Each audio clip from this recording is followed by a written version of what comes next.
ma priorité, surtout quand j'ai pas beaucoup de temps pour me maquiller, ça va être de d'abord travailler le teint parce que quand on a une belle mine radieuse, finalement, on a moins besoin de se maquiller les yeux et la bouche, par exemple. Donc j'applique ce fond de teint avec un pinceau un petit peu fluffy. Vous voyez, j'en mets pas beaucoup, mais je l'étire sur tout le reste de mon visage. Ça va éviter de saturer la peau, de boucher les pores et on aura cet aspect plus transparent. Alors dès qu'on applique un produit avec ses doigts, finalement, on apporte plus de couvrance et plus d'épaisseur au teint. C'est pour ça que vous me voyez beaucoup utiliser des pinceaux. Mais les outils sont indispensables pour avoir un beau résultat naturel.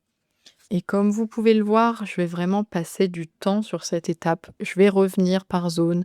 Je vais rajouter un peu de produit si je vois qu'il y a besoin davantage de couvrance.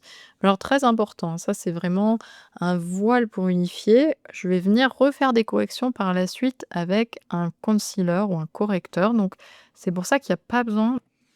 Après, parfois, il y a des jours où je trouve que j'ai un peu plus de taches, j'ai envie d'un produit un peu plus couvrant. Donc voilà, je vais un peu varier aussi en fonction de mes envies, de mon humeur. Si je sors le soir, je vais avoir tendance à utiliser un fond de teint un peu plus épais.